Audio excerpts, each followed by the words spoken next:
Hello, everyone, and we are back. It's a fourth episode of the Pyjama Talks, and we have plain old boring intro, but we have super cool and super nice background with the Vikings. And you may ask, so Vikings, how it's connected to the topic, and it is connected because our guest today is Majid. Hi, Hello, Majid. hello. Majid Hajian. Hi. Yeah, how are you today?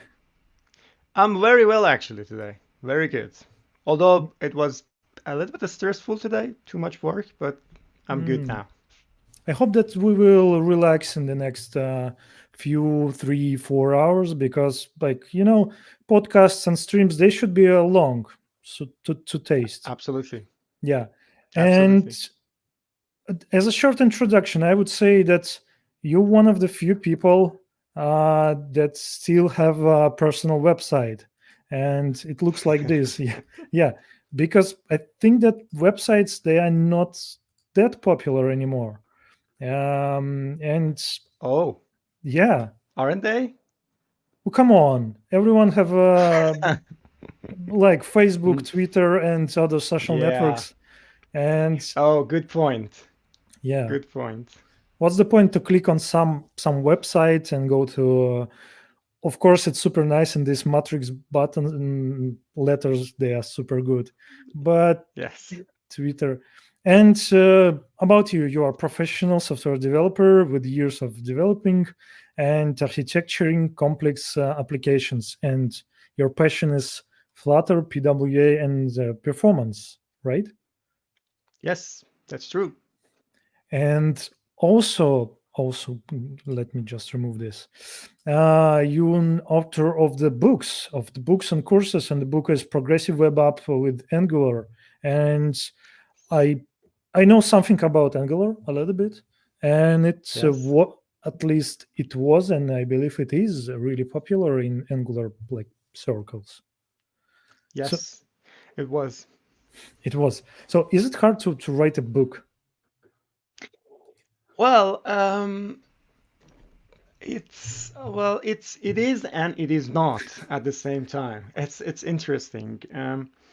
When I started writing this book, first of all, this book is not just me, it's a collaboration between me and Maxim Salnikov. Mhm. So we made it together.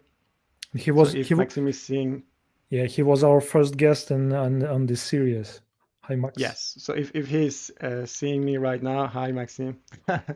But yeah, well, when we started actually writing this book, there are some things that, of course, it's hard. Like for instance, getting focus, what you want to write, the structure, how you should write this flow from start to the end, and what kind of example you want to do. I remember I had maybe hours and hours and sitting and thinking like, should I just create one example per each chapter, or should I just have one application from the beginning to Yeah, the end? Because this is different, you know? yeah. Or should I just create from scratch, or should I have like something already created and turn Hmm. it to a PWA? A lot of things like that. So at the end, creating this structure, this flow, and sitting, because the knowledge part of the writing a book is not the Hmm. most difficult part, perhaps, Yeah. because you know this topic, you probably know it very well, and you think that, okay, now I want to actually share this with Word, with others, Hmm. right? Just into a book. Some people Yeah. write a book, some create a video, or some do other things, right? But how you structure it, how you sit and write, and how should you put these words into the pen and write it? Yeah. It's a bit challenging and difficult, especially for, I have to admit that for me, as English is my second language, Hmm. so sometimes I usually think in English, I usually write in English, but when it comes to book, because it's somehow like a formal, Yeah. Yeah. Yeah. way of writing then it's a bit difficult. Okay, then especially when you read a lot of book, Yeah. you see that wow, how good they are writing, and I should write as good as Yeah. Yeah. them. Yeah. And these stuff in writing a book is challenging. It's Mm-hmm. very challenging. And it takes time. So believe or not, it takes a lot of time to just combine all of these things together and sit and write. I Mm-hmm. remember I was writing maybe every day, Well. at least a few page. Mm-hmm. But sometimes, I was writing a chapter, Mm-hmm. and this book wasn't like some books that you have to complete a chapter and then it's published. Yeah. It's not like that. I had to write everything and then we published it. But I remember I was like writing a chapter and I sent it to Maxime. Maxime was reading and I said, "Oh no, this is not good. Let's write it again." Oh. And we wrote like a lot of paragraphs or maybe Mm-hmm. sentences or even sometimes code samples again and again. Mm-hmm. And the funny thing is that when we came to the end of the book and Mm-hmm. sent it to editor, Mm-hmm. the editor actually sent back the draft to us with a lot of mistakes. And it was so funny because we thought that there is no mistake, at least like English Yeah. wise, Yeah. there is Yeah. no mistake. And he get back to us with a lot of mistake or what is it? It's very funny. Sometimes I Uh-huh. remember he was pointing to some sentences. I said, Mm-hmm. "What does this mean?" And I was reading the sentence and I said, Mm-hmm. "I have no idea. I wrote this, but I have no idea what Yeah. does Yeah. it Yeah. mean because the sentence is not complete." Yeah. Yeah. Yeah. I remember because I was writing in my head and also Uh-huh. on the paper, but Yeah. the sentences in my head was complete, but not on the paper. Yeah. Yeah. Yeah. And Yeah. it's a few months later, and I didn't remember what I was writing about. So I Yeah. Yeah. had to come back and write again. So these are the funny things and maybe challenges sometimes it comes. But at the end of the day, when I got this book in my this is a it's a hard book. Mm-hmm. When I got the book in my hand, I was so satisfied and happy. Although Mm-hmm. we still found some issues, small minor issues, and also Mm-hmm.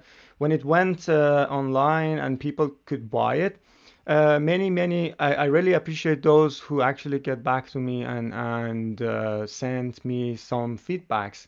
Mm-hmm. We got some feedbacks and some people say, "Hey, why this is that, this is this," Yeah. and I try to like collaborate with them and explain how things work. And this was a funny story of writing this book. Mm-hmm. And it's funny because this book, I think, became one of the out of the 10 books, or I don't know what was the rank. I Mm-hmm. tweeted about it a year ago, but it's one of the award-winning PWA book. Mm-hmm. So in the category of PWA, Yeah. this is one of the book was selected Wow. as a highest rank Wow. based on the developers' feedback, let's Uh-huh. say. So yes, that was the story of the Mm-hmm. book. Yeah. A funny one and a challenging one.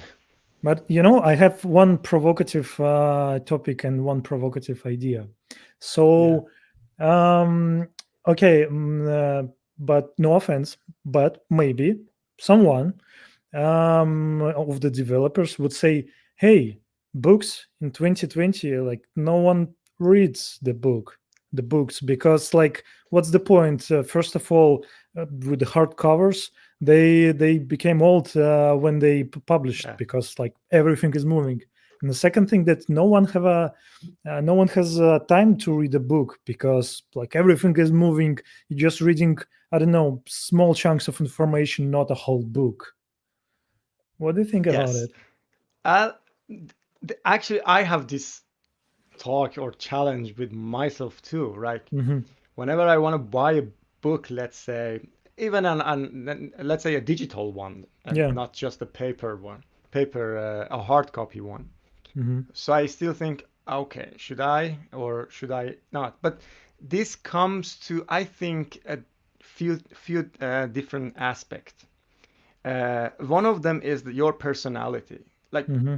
you don't think about yourself or many developers who are saying books are blah blah, but there are some people that they really like to buy a book, stick on that, learn from that. And they are still doing that. And maybe these days it seems a little bit old-fashioned.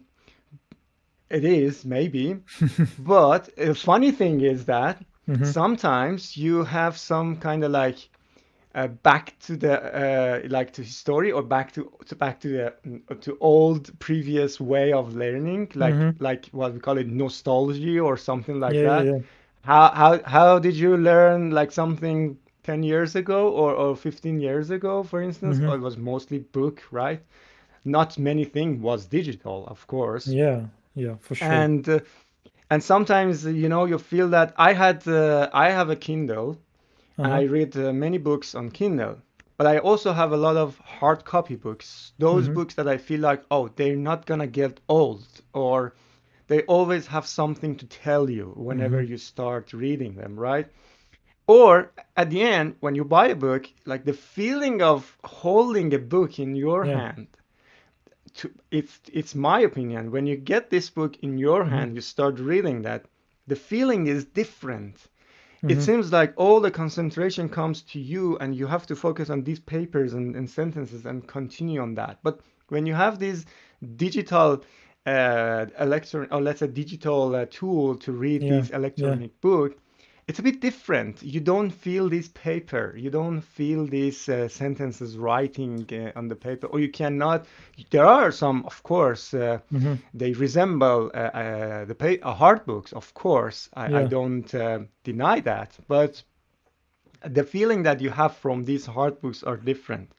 And also imagine, I'm not saying my book is probably in those category that I'm going to tell uh-huh. right now, but there are some books that they never get old. Like Mm-hmm. there are some books that you have to have it. For instance, like those books. There are some like very old books. I Uh-huh. think I have some of them.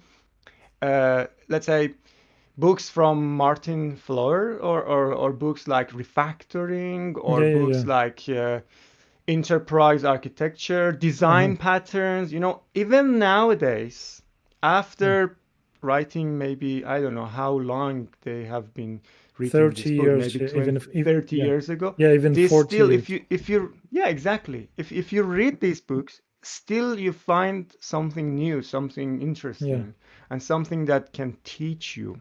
yeah. So these type of books, and it's very interesting because these books are still selling, are still top seller in the software category when you go to these, bookshelf website like Amazon or Yeah. Bookreads or etc.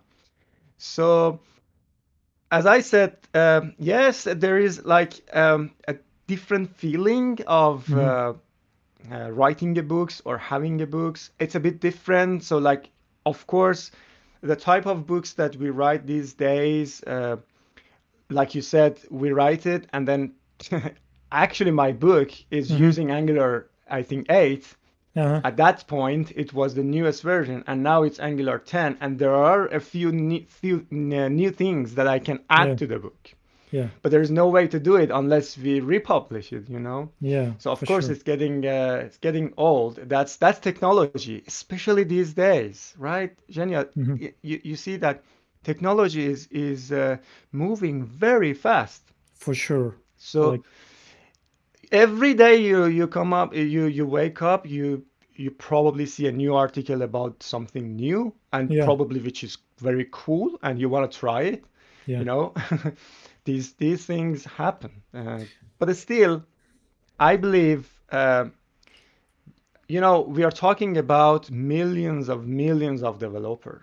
yeah. We for sure don't know all the tastes, but what we see and what I saw based on the statistic that I received from Uh-huh. Apress, there are people who are like buying books. They Yep. want to buy books actually. They don't want to go and watch YouTube, for Yeah. instance. It, Of it's like course, YouTube is a free resource, but yeah. they like books. It's like, there are some vinyl lovers. They love the smell of this discs. I don't know the proper English word. So it's like when you put this disc on the machine, and the needle and the sound, and it's like, I don't have Yes. I don't have it, but yeah, there are some vinyl novels, and there is one biggest advantage of the like actual physical book. So between like Kindle or anything. So if you read it like this, lying on the bed, so if you drop it on your face, like book is way softer than Kindle. So I would say that it's better to read the actual books. They're softer than Kindle or your phone, so they will not smash your face. Yes. Okay, closing Yes. the books topics. Let's move to Yes. the another. There are two big topics about you and about like I think there are most things that you love. It's PWA and Flutter, and they are actually somehow connected to each other. So, Yes. and there are some people, some developers who can watch this show and they don't know what is like PWA and Flutter. And maybe we can explain in short Yeah, what is. absolutely. Absolutely. Let's just start with maybe Flutter first. Mhm. Flutter actually is, as Google is describing, it's a UI toolkit to creating cross-platform application. And in short, you have one framework, Flutter, and you have several platforms. You have Linux, you have web, Yeah. you have iOS, Android, Windows, and by even you can actually export some embedded version for IoT devices maybe Hmm. or similar cases. So, and we're not gonna go to the details of like how they architect Flutter to do Yeah. all of these things. But the cool thing about Flutter is that it's, I think after years of there are a lot of, I'm not gonna name the frameworks, but there are a lot of actually frameworks that they came or they are already, and um, they are saying that they are supporting several platforms, but they are lacking in some and good as some others, or you have to do some trick to get it to work for some platforms. Yeah. But Yeah. Flutter, on the other hand, when I started, when you start, you immediately fell in love to it. So it's amazing. So it's truly one code base, one language, declarative language. So Hmm. you just write your code, don't focus on anything else, your design, get it to work, and maybe with some minor adjustment, compile it to several platforms. Hmm. And that's the beauty of Flutter. Of course, there is always, if and Yeah. else you have to do some checks. That is, Yes. inevitable. So you have to always do Hmm. this in any platform. But this is how Flutter works, right? Hmm. And mainly when it was introduced to build iOS and Android application, a Hmm. cross-platform for mobile development. But nowadays, in beta branch or beta version, they're also supporting web, which Yeah. is very good because we are building this version in beta for web. It's pretty okay, pretty good. We are Hmm. building right now actually an application, a dashboard application Hmm. with Flutter. We have a web application with Flutter as well as iOS and Android. And we are Yeah. thinking also to support when the support for Linux or desktop is more mature. We're thinking even to compile it to that. Why not? Yeah. You get all of that out of the box. So, and even if 2% of your customer are happy with Hmm. that platform, because you get it out of the box with no effort, then why Yeah. not? Just do that. you know? And one thing that I've learned from the years of the software development, it's that there is no silver bullet, and there are many Yes. articles on the web. There are many people on the web who's preaching for Flutter that it's like the best thing in the world. But do you believe that there are some such things, and what are the problems?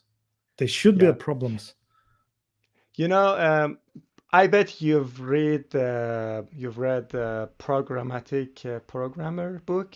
Hmm. Um, I remember there was a sentences in one of the chapters, I guess Uh-huh. chapter 4, and the author said there is no good software.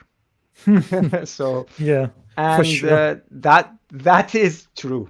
There is no good software, and no one can claim and say that I built the best software ever, you know? Mm-hmm. So years are and years of experience shows that, well, I'm a little person in dev world, so Mm-hmm. bigger person and giant people say there is no good software.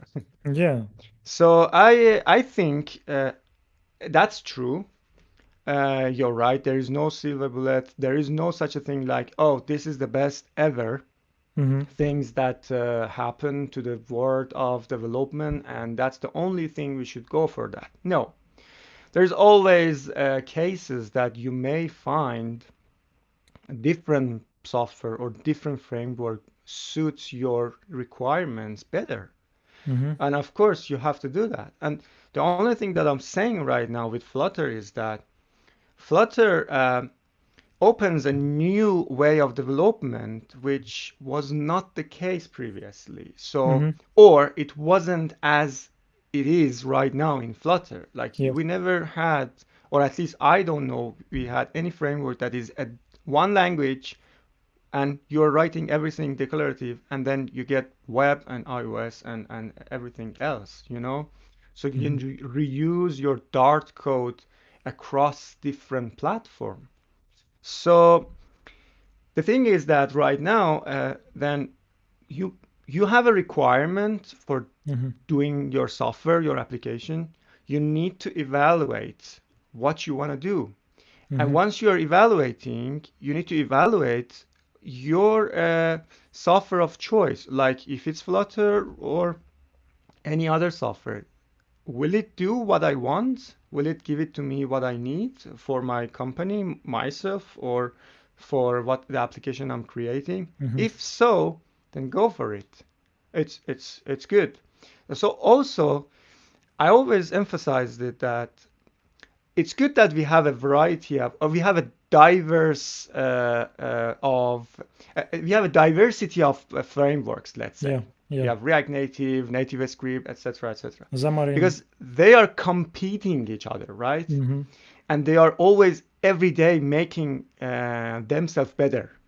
And as a developer or as a customer of those frameworks, Yeah. this is a good thing for us, right? Yeah. So, but It, then we also need to mhm. take into account we have these options, Mhm. then we need to evaluate them before we go for that. So that is very important, I believe. Yeah, but I think maybe it's a bit pessimistic, but like I'm Russian, it equals I'm pessimistic person. So so sometimes, or even not sometimes, but always, we fall in some kind of like marketing pit. So there are like frameworks, a lot of them, frameworks, languages, and so on and so forth, and we like, okay, what to use. And okay, I've read some tweets, I read some books, some marketing news about this or another one. And Yes. sometimes, like, if you go to some GitHub, and you can see, oh, this project has only 10 stars, I will not use it. And it Yes. happens with like most of us. It's market, Yes. or not. Yes. Well, actually, that is true. So marketing is not just in development world, let's say. So it's Yeah. not just among developers. If you look at the like some brands, for instance, they constantly marketing, right? And then when you go to a market, Hmm. maybe unconsciously you buy that brand because you've seen that brand more often. Yeah. You know, Yeah. that's quite common in the world of marketing. And that's the reason some brands, they are big enough, but they are still promoting themselves. They are still making their brand stronger. And that is true. But the thing is that, like I said, well, the GitHub stars or GitHub issues, I don't think it indicates something Hmm. strongly. like because this framework has, I don't know, 10, 100,000 of stars, then definitely this is the best framework I have to Hmm. use.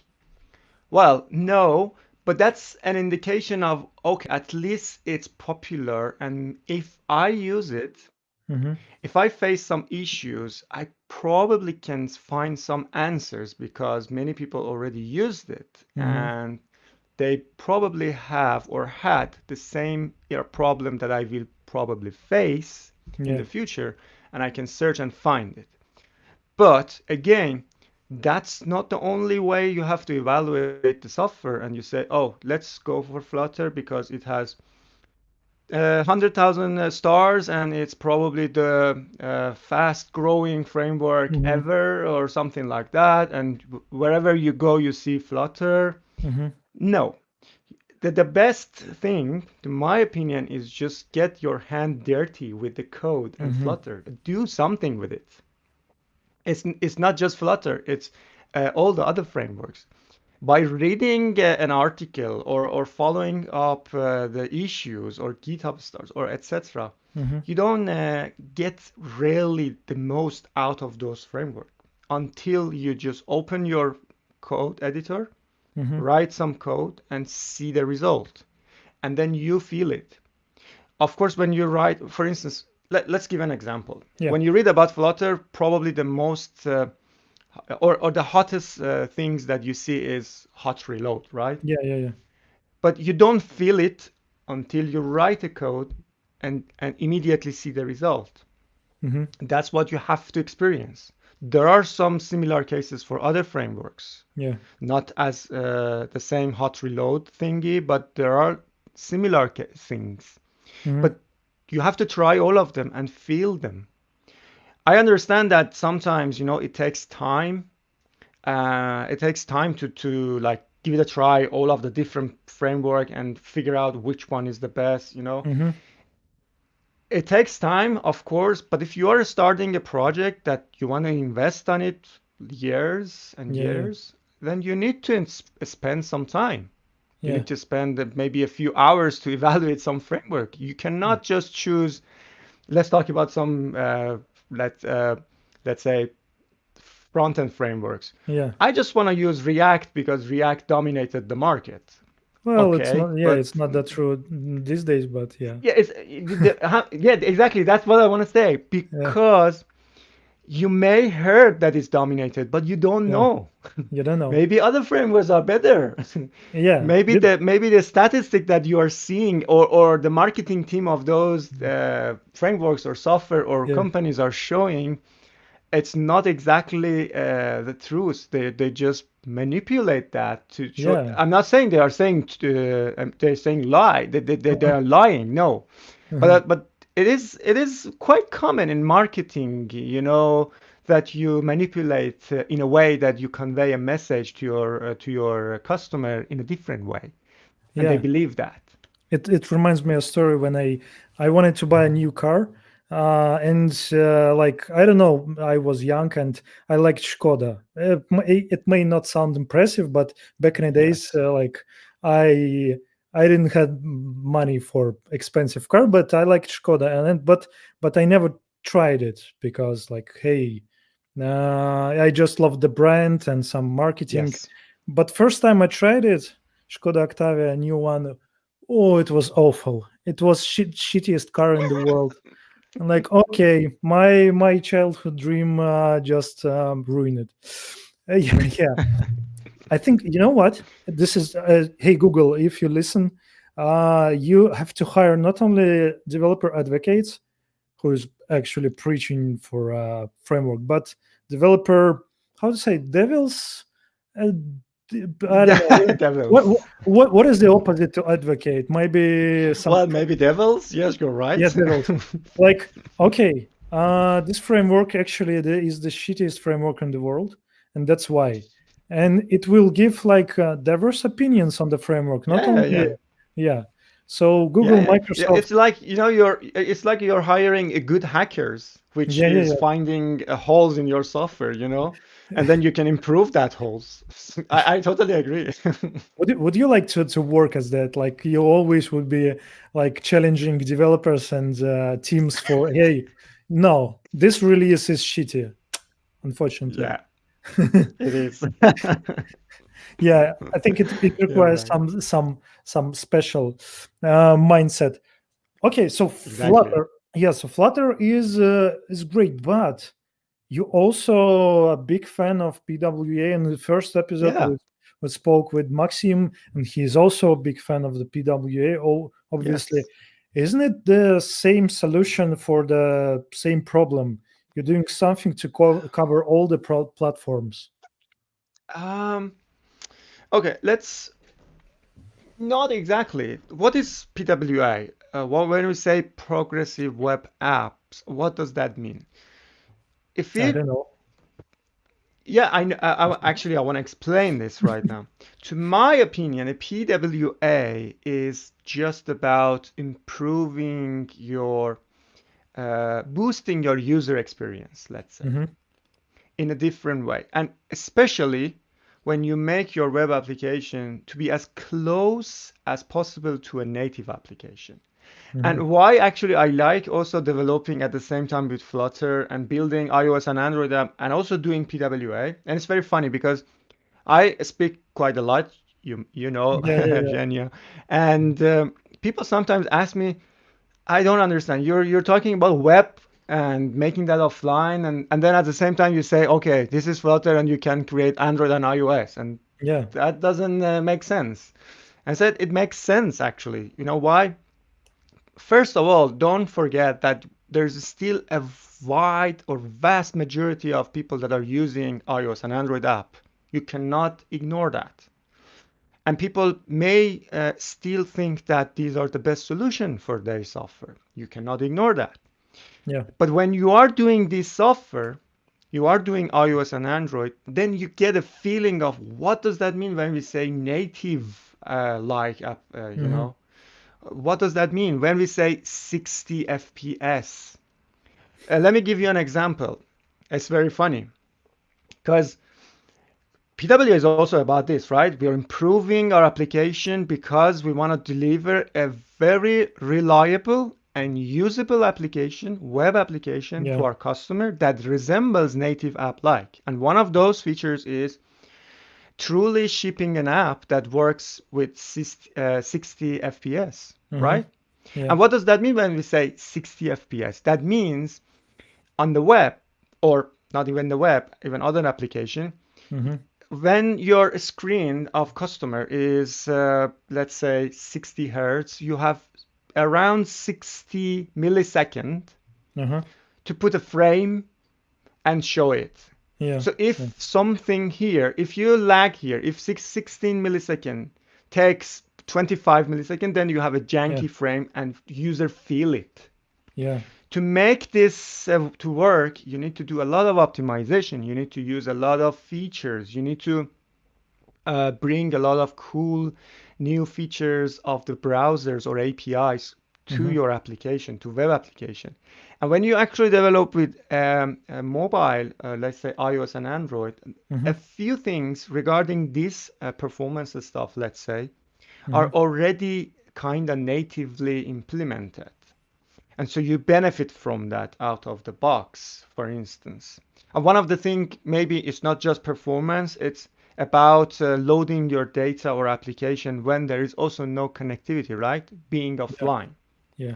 So these are the things that gives your user a better mood because as soon as they open the app, they can start working with the app. And even if they are touching something quickly, they still can touch and work. This is up to you as a developer to give them this feeling that they can work.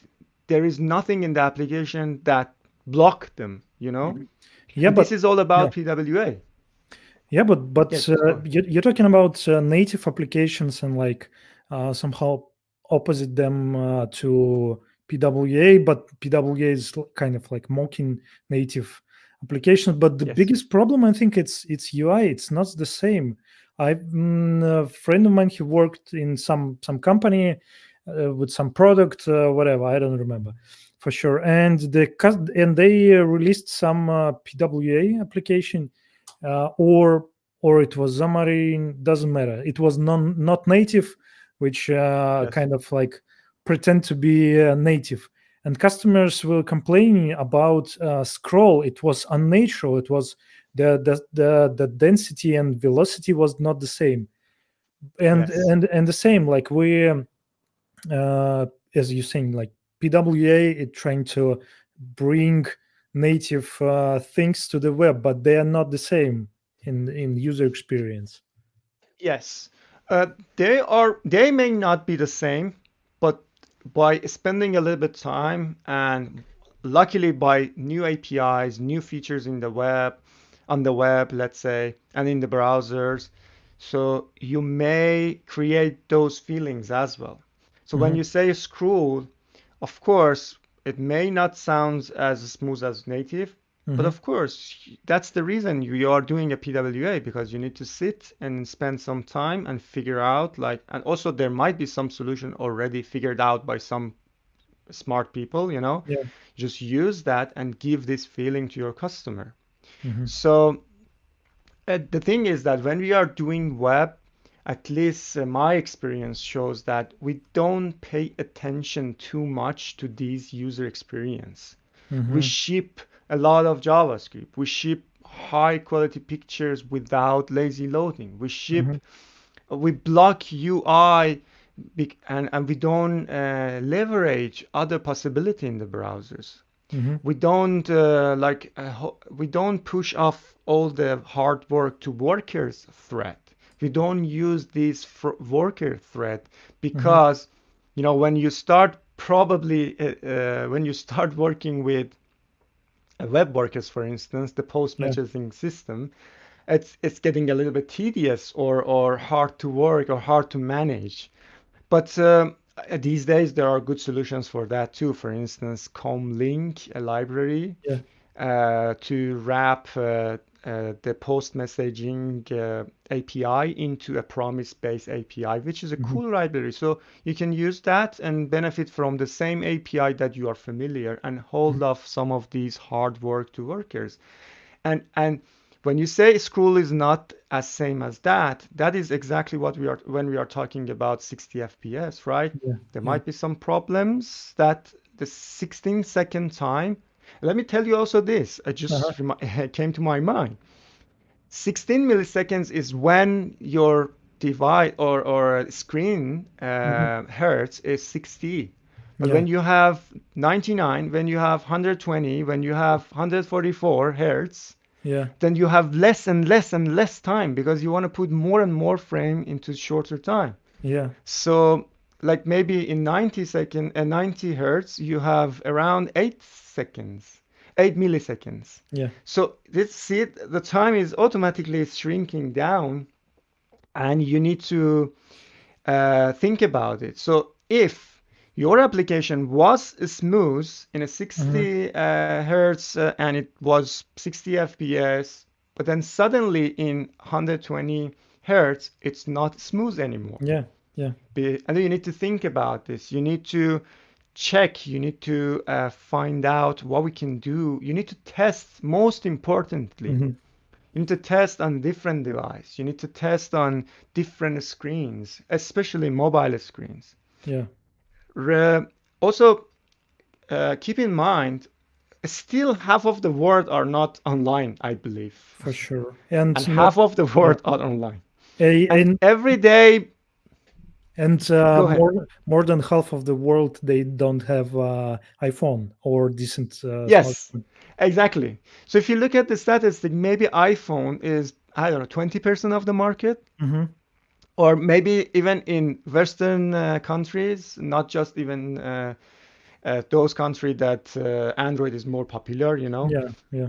So, uh, so of course, then you need to think about these applications. Of course, when you create a mobile app that works very well on iPhone and you never test it on maybe Nokia 2 or I don't know, Mhm. Moto G4, Yeah, yeah, you yeah. never understand what is the feeling. But if you optimize the other way for Mm. those applications, that is PWA. If you Uh, optimize for those applications and give those users a very good user experience, mhm, then the better hardware, the customers that they have better hardware, mhm, they definitely get those numbers or 60 FPS out of the box because you mhm. already Yeah, worked on that, you know? yeah, This is all about PWA.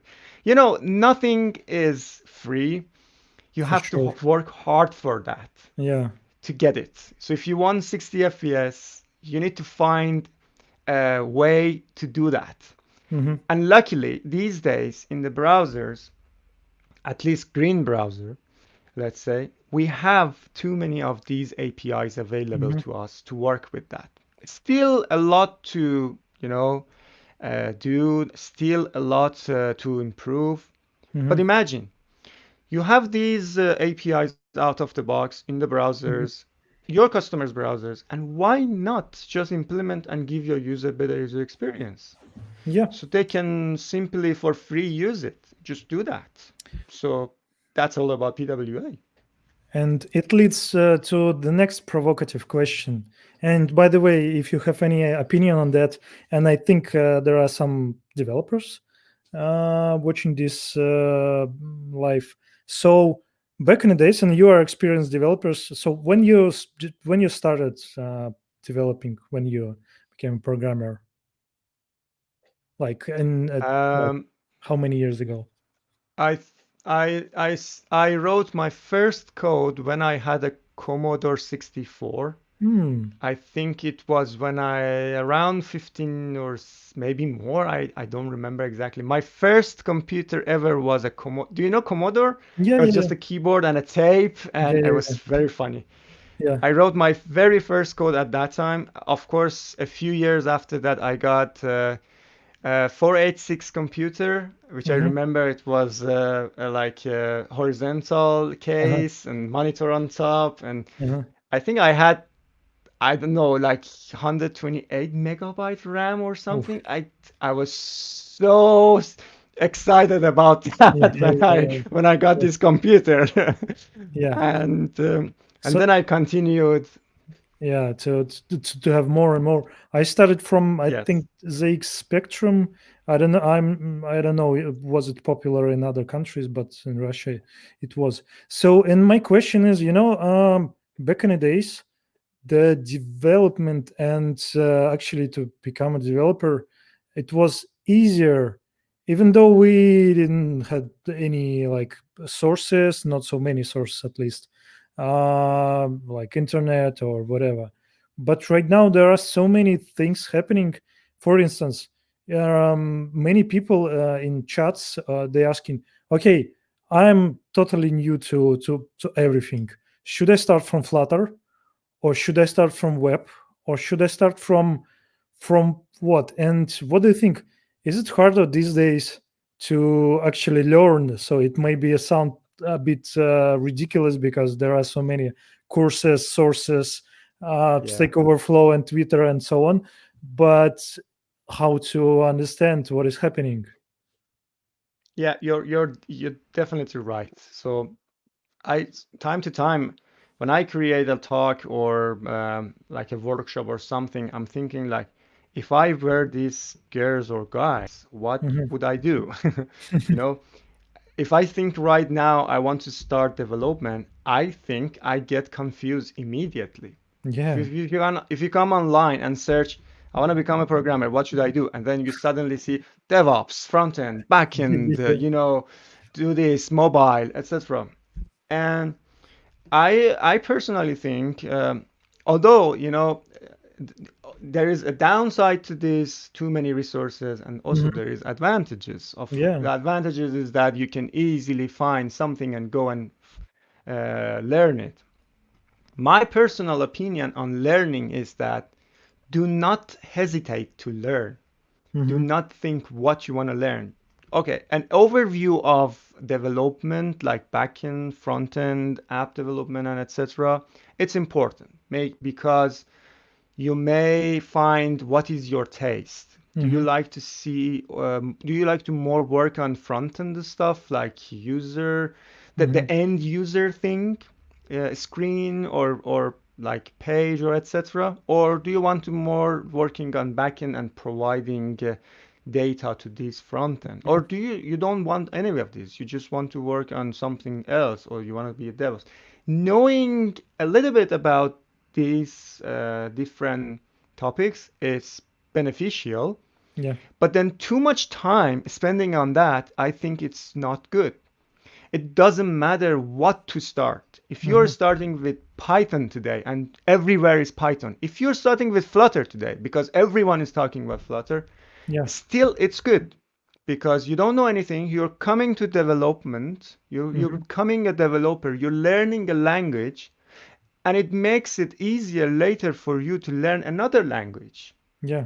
So if you learn today Dart, it might be a little bit hard to start or may not. Mm-hmm. It doesn't matter. You stick on that, learn it, and then after maybe a month, 2 months, 3 months, you figure out that, oh, I think I don't like Yeah. this. I can go and learn JavaScript. Yeah. Okay, go and learn JavaScript, but then you already have some background of learning. Mm-hmm. But there is a trap here. Yeah. Do not jump too much. Yeah. So stick on one thing and continue, because if you want to become a master on something, Uh-huh. you need to spend thousands of hours on that subject.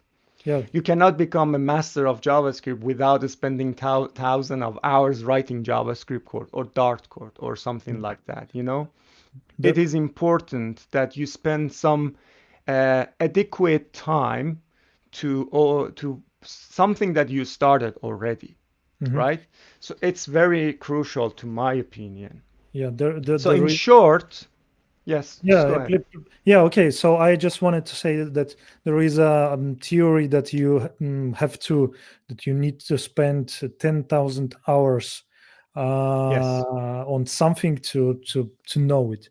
And my yes, next question, and we will jump to the questions from the audience in a yes. second. So two languages. First, first language that everyone should know or should learn or should try, and second language that you definitely don't want to start. Don't want to start. Yeah, yeah, yeah. I don't know, C++, or yeah. Yeah. So Um, well, that's a very hard question of because course, I think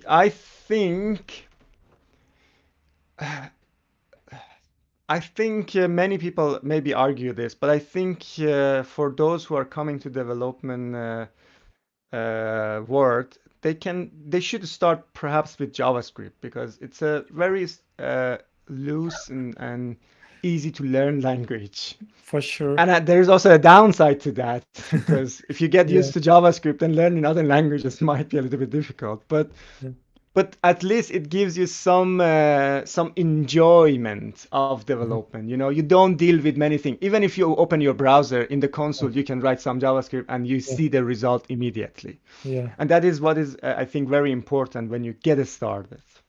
yeah. And the second, But yeah, yeah, yeah, what you don't have to start. yeah. You definitely should not start with languages like C or like Clojure or these Lisp. kind of languages. It's an amazing language. Like I like Lisp, a Lisp language, like functional programming style, Mhm. but it's way too difficult when you start. Yeah, And especially when you start with this type of language, when you get used to it, it's way difficult to go back to another paradigm, which is yeah, maybe more common in development these days. So perhaps it's not a good start with these languages. Perhaps also setting up these languages also takes time. yeah, for sure. So Not user friendly at all. And yes, we have a couple of questions from the chat and from the same person. sure. Sorry if I mispronounce your name. From Bhav, Havia. So tips for beginner Flutter developer, or same person asks how to learn Flutter. So, and yeah, I will change question a little bit. Of course, there are some official documents on Flutter, and but should you start from them, or maybe there are some, for example, awesome Flutter GitHub repo, or any other like Udemy course or something like this? Yeah.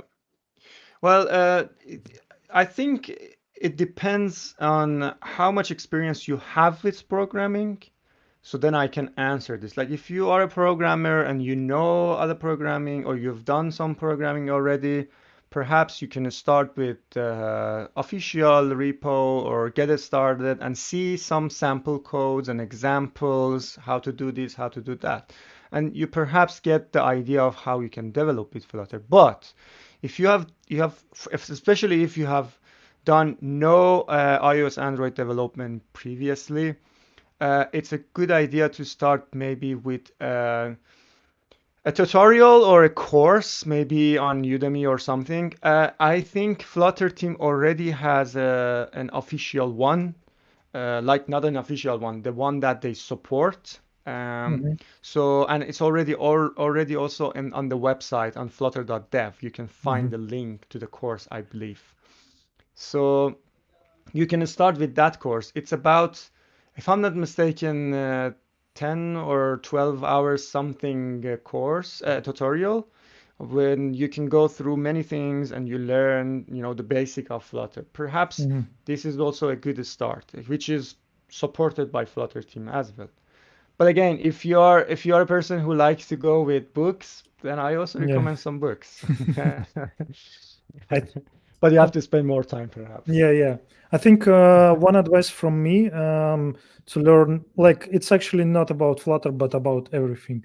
The best way to learn Yes. something is to create some task for you. So if you learn JavaScript or some web programming, just ask. I don't know. Just imagine what do you want to do? Some shop, or you always wanted to draw some graphic on Canvas or something like this, because otherwise, to learn something without the particular goal or without any like project or something like this, it's really hard. It's like a, hey, I want to learn, well, I wanted to say to learn how to ride a bike, but riding a bike is by itself, it's a pleasure. Yes. Yes. What, I don't know, I Actually, want, it's a very good point, Genya. It's a very good point. yeah, Let me also emphasize on your yeah, point. Like, you can sit and see thousands of hours of Flutter tutorial or any other course tutorial or mhm, whatever videos. You don't become a developer. And you may go to your editor after 10,000 hours of watching these two videos, mhm, and you still not be able to write one line of code. yeah. You need to, like Genia said, you need to go and write something. Continue. Yeah, I would say that I just one idea is like it's like a learning a language. I mean, English or any other language. There are like in Russia, for instance, there are some people there. We many people we learn English at school, and maybe in university, but like if you don't have any like goals for it, or you don't know why you need it, you will not learn it. Same like here Yes. in Europe, for instance. There are so many interconnections between countries. So people they learn English because they have to learn it. They have a goal. They have a something like this. But and same with any language like programming language. If you don't know why do you need it and what is your project or pet project, uh, you will not learn it. Yeah. Absolutely. There is That's another, that's 100% correct. yeah, another question from Anton. Hey guys, thank you for your live talk. Thanks, Anton. And how do you think? What is a good time schedule to make code and learning new information? It looks like you always overtiming. I'm not quite sure. What do you mean? You mean it's like should you have 1 hour per day to learn something new, or should it be like occasionally when you have some desire? Or yeah, maybe Anton, you could like clarify your question, but maybe so for you, Majid. So if you want to learn something new, how do you do that? I usually have two approaches to learn something new. Either I start or convince, like let's say where I work, I convince that we should go this way, and I just put myself in the middle of the battle and Hmm. start learning that things. And actually, I learned Flutter in this way. Yeah. So I thought after evaluating, etc., I said, okay, let's go for that. And then we Hmm. started without knowing anything. And after a few months, you get up and running for sure. Or another thing is that, I believe every passionate developer must have a side project.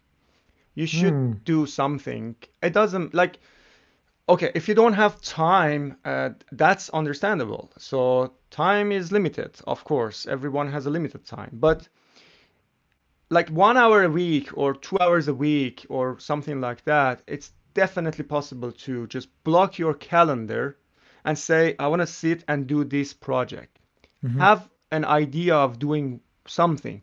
It doesn't matter if your idea is a duplication of a I don't know, a website. If you want to duplicate Facebook or something else with a new technology, really doesn't matter.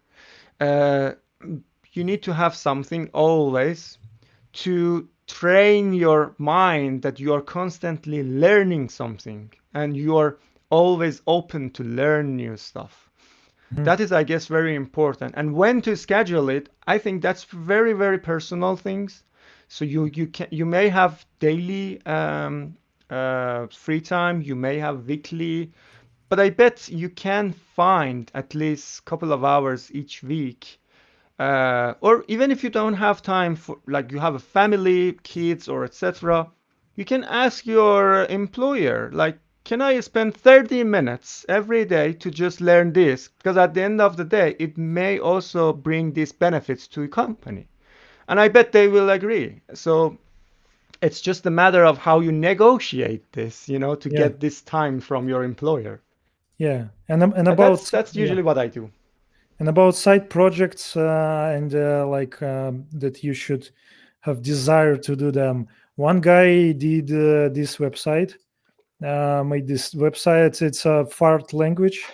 It's yeah, again, it's the same site as a Dart language, but old one, of course. But every Dart is renamed to fart. So yeah, that I call it dedication and passion. Yes. Something like this. So and we have another question from, and looks like actually, frankly speaking, we had a script for this, but who need a script for that? No, we Yeah. didn't talk about any of things that we planned. Yeah, maybe about Flutter. Yevgeny, by the way, nice name, Yevgeny. Do you think Flutter will become? Same. Do you think Flutter will become a mainstream in mobile development while the native development rests as a niche? Uh, Good question. It's hard to answer this question. By the way, we had the similar question in Flutter Day Viking Edition. Hmm. If you go to my YouTube channel, it's already there, and we had a talk with Chris Sells, which is Flutter product owner or product manager, Hmm. and someone asked the same question. I don't want to repeat that answer. You can watch Chris answer for sure. But what I think is that in cross-platform, let's say frameworks, I believe and I truly believe Flutter will become a mainstream.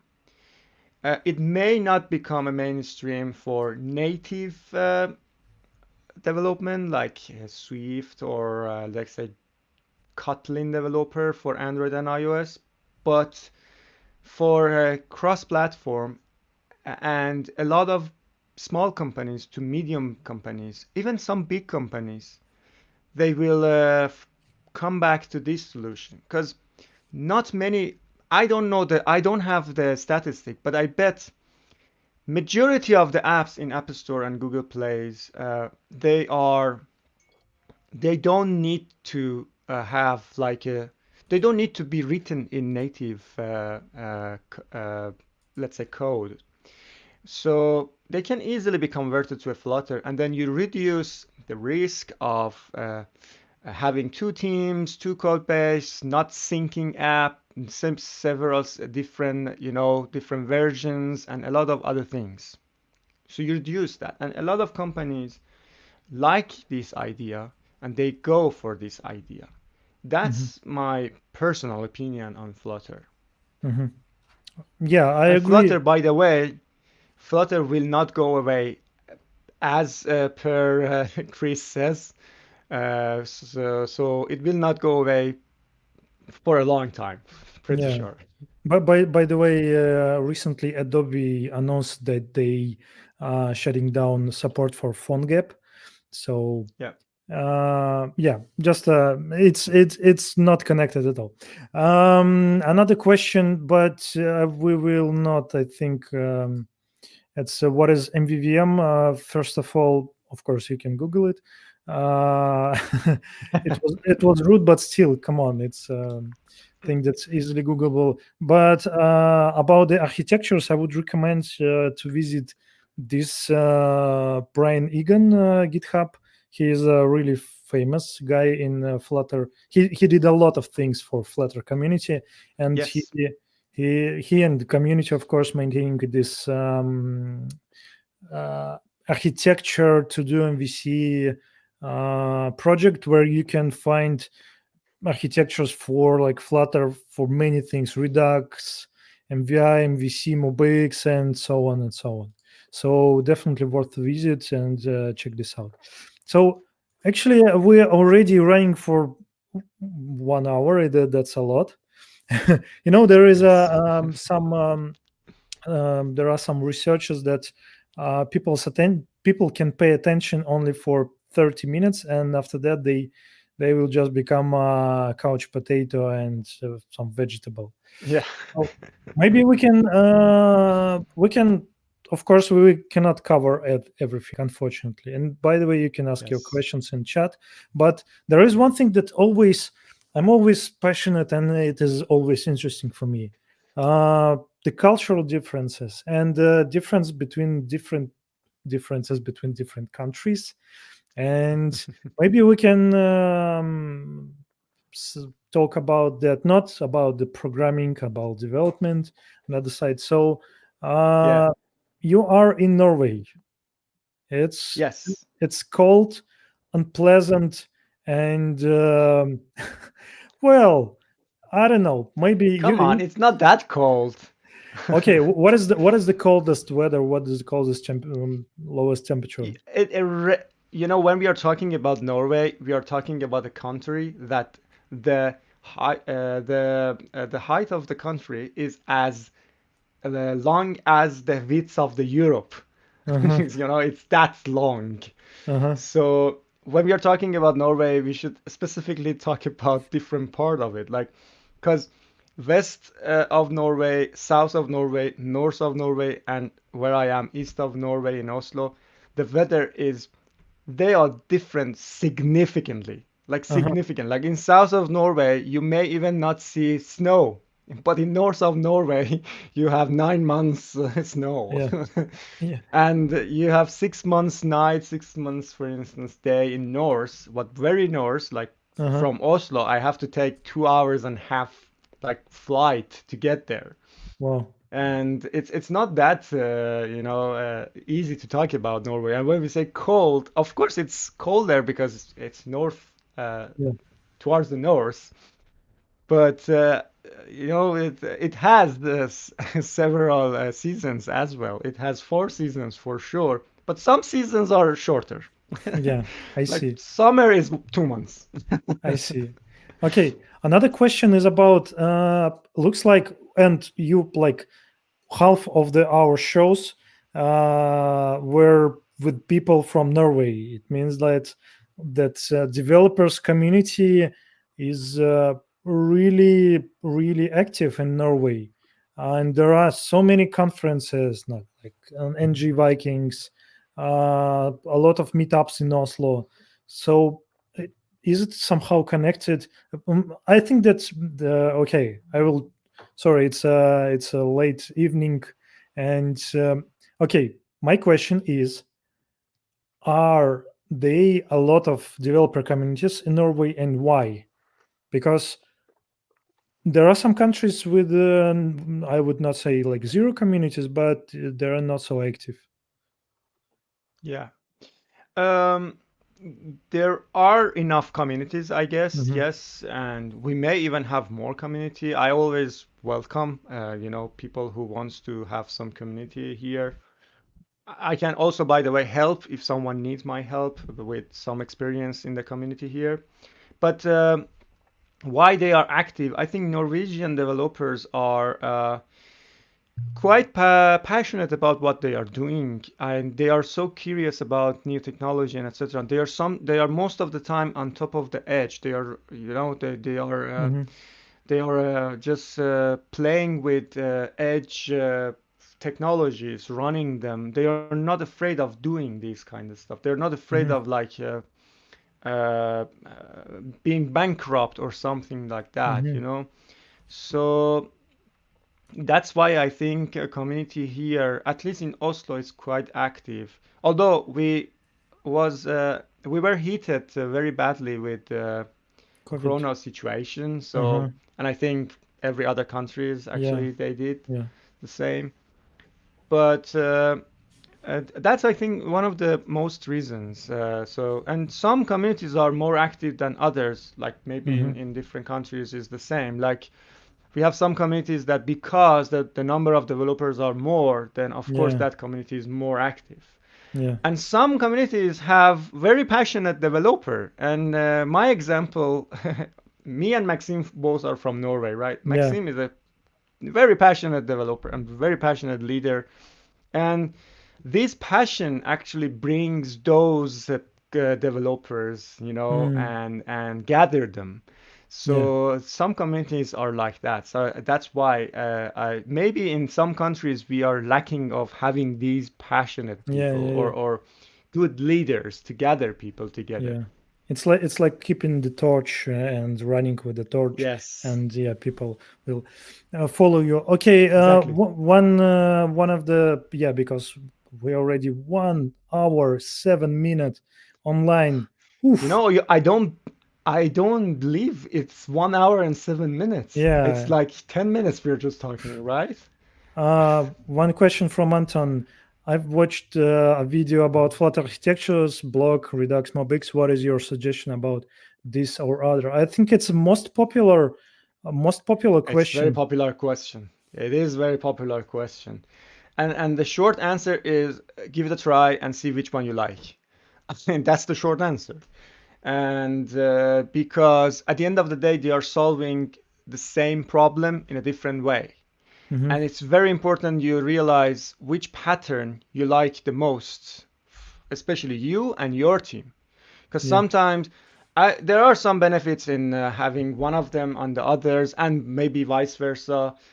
It's not like if this is the best solution ever and you have to just use this. No, it depends on your app, your team, your taste. You can choose different things. yeah, I personally used blocked pattern many times and I like it more. And I think it's more relevant to app development, this pattern.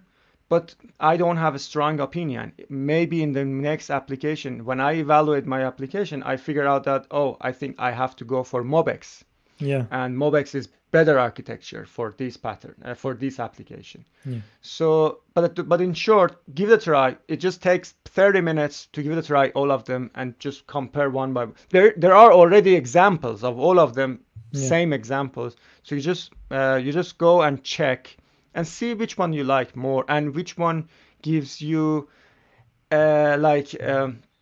it makes sense to you in this way. I put it in this way. yeah. So and use it. I think that's it's a like really common problem of the all developers, all of us.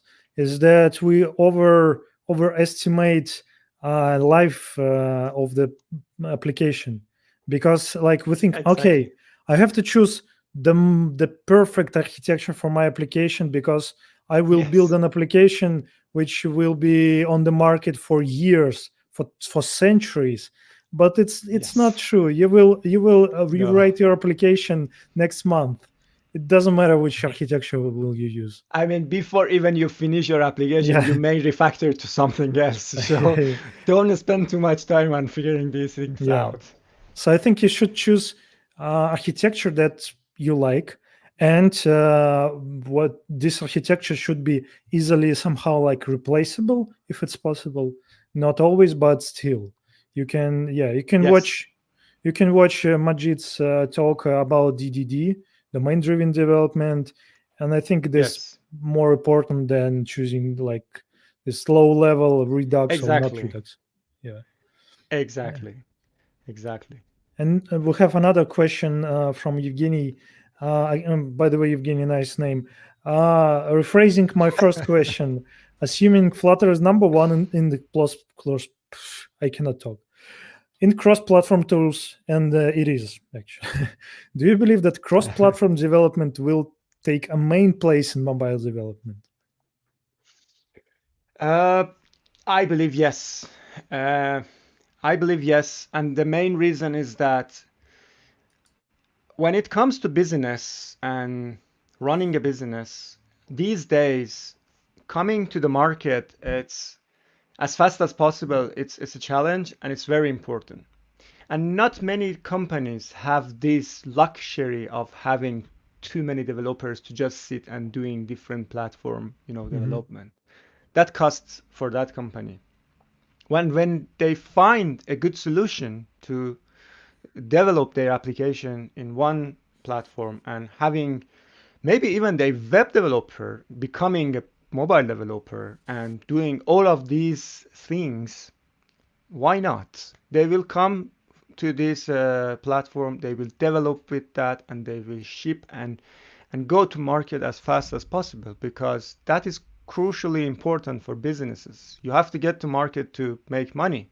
Hmm. We are developer, we sit and we love writing code for hours Yeah, and hours, but at the end of the day, business wants to get something out and get yeah, money yeah, back. yeah, So think about that.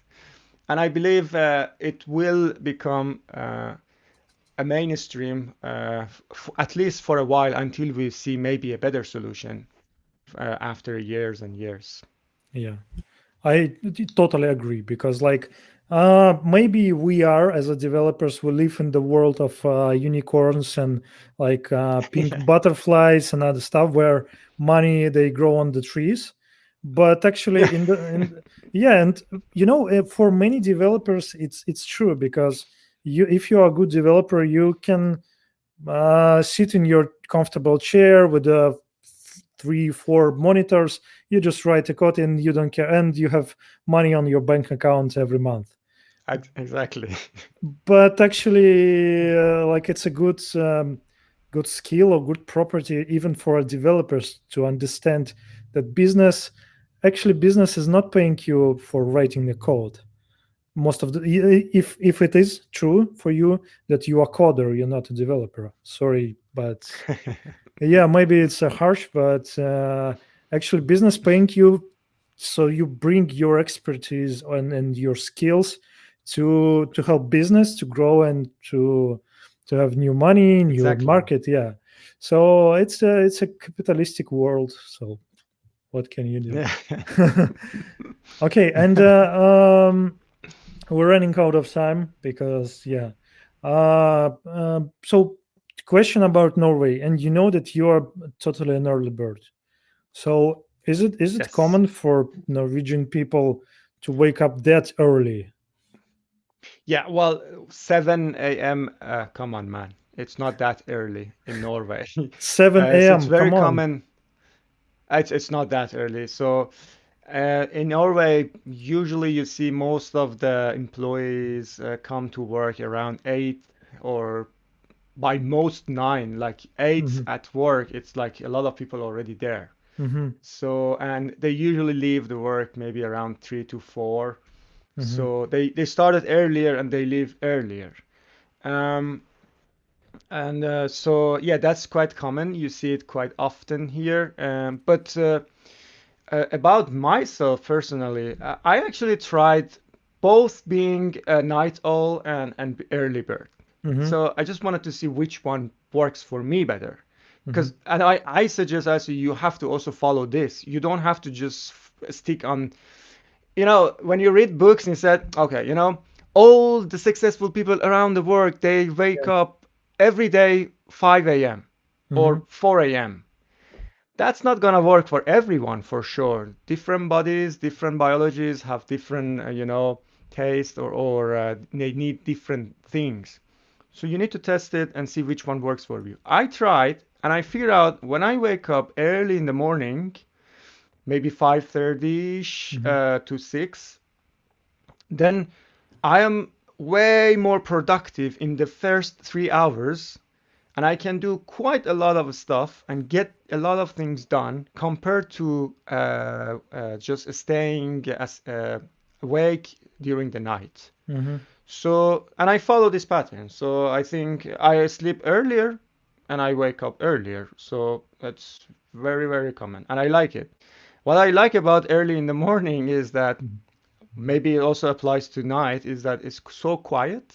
Mm-hmm. Like everyone is sleeping. It's not very common that people wakes up in 5 a.m., Yeah, yeah, yeah. especially when it's cold outside, dark, it's snowy, Yeah, and you have a cozy bed and you don't want to get out of the bed for for sure. sure.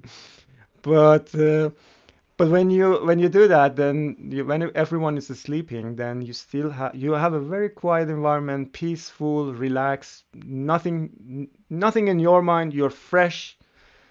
The most thing I do in the morning, at least for the first hour after I wake up, is I read something or I try something new or I learn something Mm-hmm. because that's the best time I can learn and it stays in my mind. If I learn in the afternoon, then it may just disappear after Yeah, some point. You yeah, know, that's me. And I suggest that you try for yourself and see which one works for you. yeah.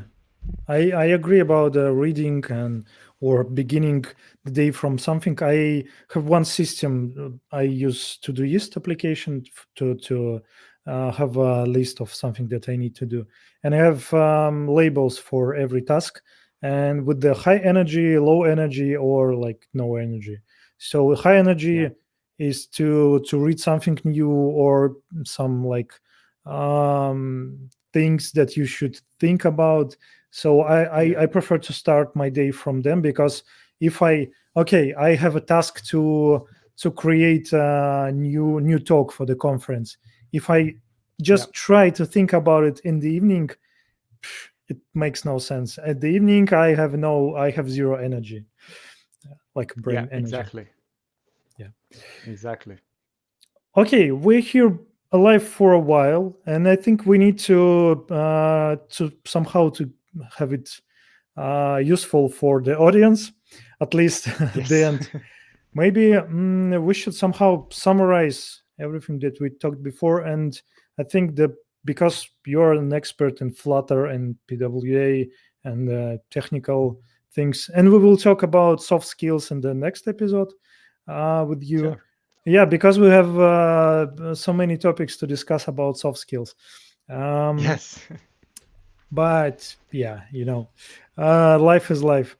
So about Flutter, what do you Yep. think? Is it worth to learn and to become a Flutter developer, and how to do that? Well, you're asking a Flutter fan and kind of like an advocate, and you're saying, do you like it? Well, if I ask me, like if I even don't know Flutter, let's say, and I was reading about it, I would definitely try it out because that was something cool and new and like 100,000 uh, stars on GitHub. It's not something that you simply ignore, you know? It's not just this software. You just go through the top 20 or 10 software on GitHub with the most stars and you see that if you don't know at least five of them, you're Hmm. probably behind the market. You have to go and learn, and not learn it at least. You need to give it a try and see what they are doing. What is the toughest rank for? Like I said, this is not giving you a strong indication that is the Hmm. best, but it gives you a good indication that market likes this software or this type of software. So you can at least come shoulder by shoulder with market and learn Hmm. them. So in short, definitely learn Flutter. Flutter become or is right now a mainstream in cross-platform development. And I know a lot of things about Flutter, and we are doing a lot of things in Flutter community, and a lot of Hmm. cool things will happen very soon. And I believe it makes the position of Flutter among other cross-platform framework even stronger. So definitely learn it. Okay.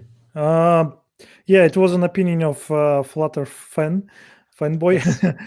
but yeah, I think you should definitely try it. And by the way, visit meetups, visit Yeah. conferences, and maybe you can earn this little plushy bird. Yes. And you have one, and I have Yeah, I them have one. too. I wanted to give them on meetups because I brought them from I don't know, from Google I/O or any I don't remember, but COVID and like I have no chance Yeah. to give them. Okay, thank you very much, Majid, for your time. Thank you, You're dear welcome. viewers. Yeah, we'll see you in the next one, and stay tuned. Thank you very much.